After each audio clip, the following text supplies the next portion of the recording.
এটা পুরো সারপ্রাইজ। আমি তো পুরো টোটালি সারপ্রাইজড। হ্যালো এভরিওয়ান, কি অবস্থা সবার? এটা আমাদের ঈদ ডে ভ্লগ। ঈদের দিন আমরা বিয়ে বাচ্চা ছিলাম। লাঞ্চ করে রুমে এসে দেখি টেবিলে কেক রাখা। আমি তো টোটালি সারপ্রাইজড হয়ে গিয়েছিলাম। ছোটর মধ্যে কেকের ডিজাইনটা খুব সুন্দর ছিল। এটা কি vanilla?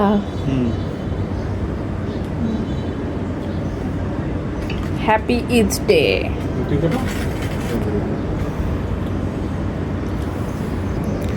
Is it your happy birthday or happy day? Happy Eid day. দাঁড়াও এক সেকেন্ড, গরম খাই।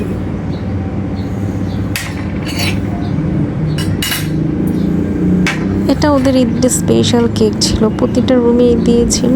আর কেকের টেস্টটাও খুব ভালো লাগছিল, কারণ আমি ভ্যানিলা ফ্লেভারের কেক খুবই পছন্দ করি। লাঞ্চ করে আসার পর সি ভিউ রুমের বারান্দায় বসে এমন ডেলিশিয়াস ডেজার্ট খেতে ভালো লাগছিল। আর বারান্দায় সানরাইজ সানসেটের সময় সত্যি খুব ভালো লাগছিল। ভাটা মনে হয় সন্ধ্যা থেকে শুরু হয় না? আচ্ছা ওইটা কি ঝাউবন? ওইটা ওই যে দেখো।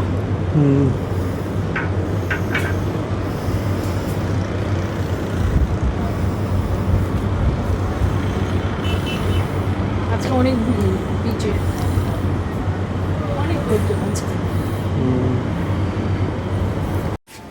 এরপর আমরা লবিতে গেলাম। কোনটা আপনারা নিজেরা মেক করেন? লবির লেফট সাইডে আইসক্রিম কর্নার ছিল, ওখান থেকে আমরা আইসক্রিম নিয়েছিলাম। আইসক্রিমের কোনটা ওরা নিজেরাই মেক করে। আমি খুব একটা কোন আইসক্রিম খাই না, কারণ কোন আইসক্রিম খাওয়ার পরেই আমার কেন জানি খুব জল পেপাসা পায়, আর আইসক্রিম খাওয়ার পরেই খুব জল খেতে ইচ্ছা করে। এর জন্য আমার কোন আইসক্রিম বেশি একটা খাওয়া হয় না। এই কারণে আমি কোন আইসক্রিম নেই, কাপ আইসক্রিম নিয়েছিলাম আর বাটার স্কচ ফ্লেভারের আইসক্রিম নিয়েছিলাম।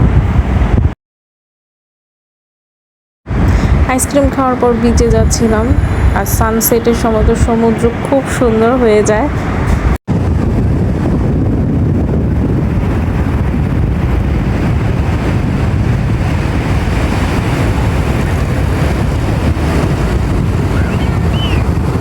এই প্রবালগুলা ইনানি বিচের অন্যরকম একটা সৌন্দর্য। অন্য কোনো বিচে এই প্রবালগুলা দেখা যায় না, শুধু ইনানি বিচেই দেখা যায়। এই তো সন্ধ্যা হয়ে যায়, সন্ধ্যার পরে আমরা বে লঞ্জের লাইভ মিউজিক এনজয় করছিলাম। ঈদের দিন বলে অনেক লোকজন ছিল সেখানে। এই তো ছিল আমাদের Eid day blog. Thanks for watching, tata.